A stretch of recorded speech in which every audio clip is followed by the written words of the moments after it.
A Short Life of Swami Vivekananda, Chapter 5, From the Old World to the New.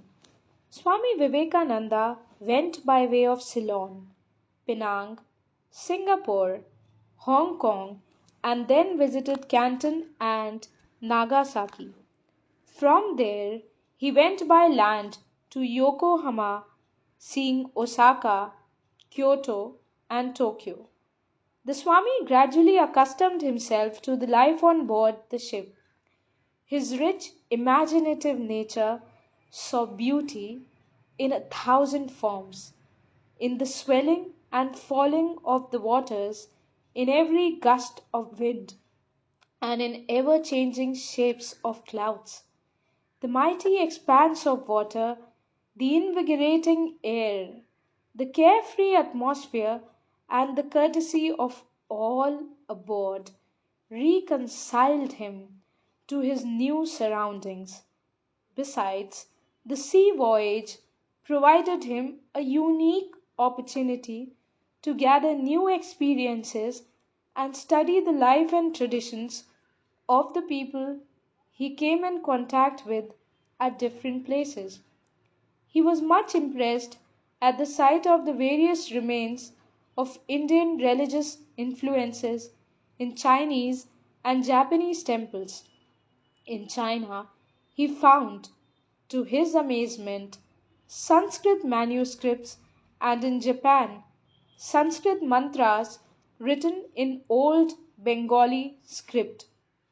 In fact, everywhere in China and Japan, his attention was attracted by all that might confirm his hypothesis, alike of the religious influence of ancient India over the empires of the Far East and of the spiritual unity of Asia.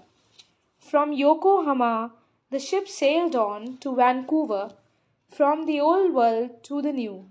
Thence by train he reached Chicago towards the end of July. A few days after his arrival at Chicago, he went to the Information Bureau of the Columbian Exposition.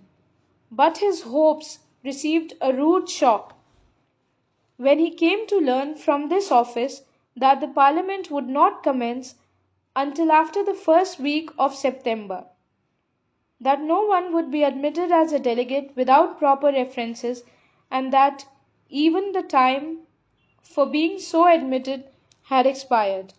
This was a great and unexpected blow. He found that he had left India much too early, and also discovered that he should have come as a representative of some recognized organization. Then, too, his purse was gradually being emptied. A great depression came over him. He cabled to his friends in Madras for help and applied to an official religious society to appoint him as one of its delegates, but the chief of the society sent him a very discouraging reply.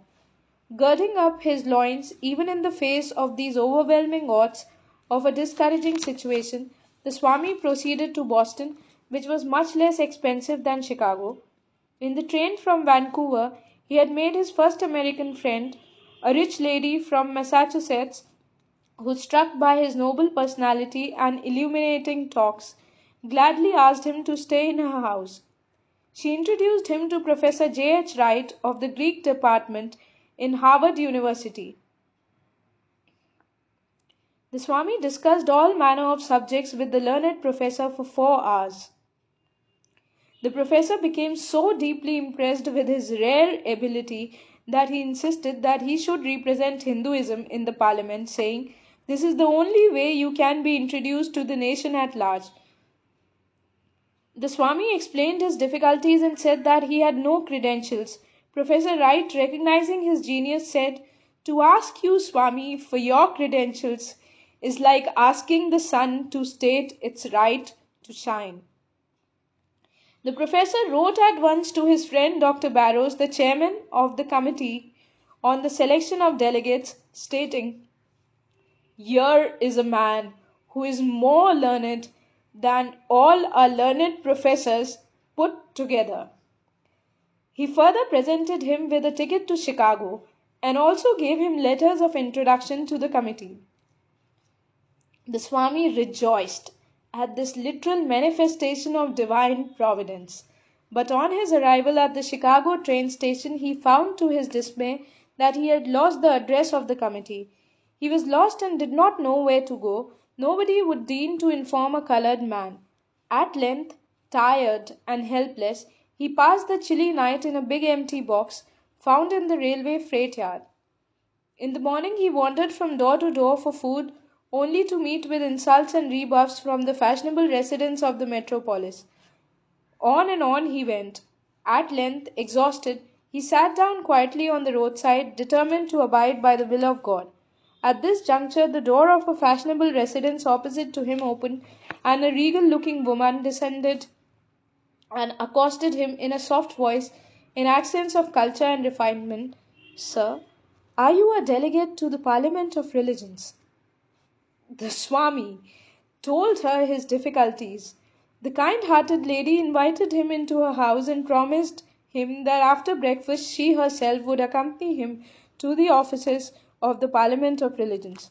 The Swami was grateful beyond words to his deliverer, Mrs. George W. Hale. From now on, the generous lady, her husband, and children became his dearest friends. With Mrs. Hale, he called on the officers of the Parliament, gave his credentials, was gladly accepted as a delegate, and found himself lodged with the other Oriental delegates. He soon made acquaintance with many distinguished personages who were to attend the Parliament.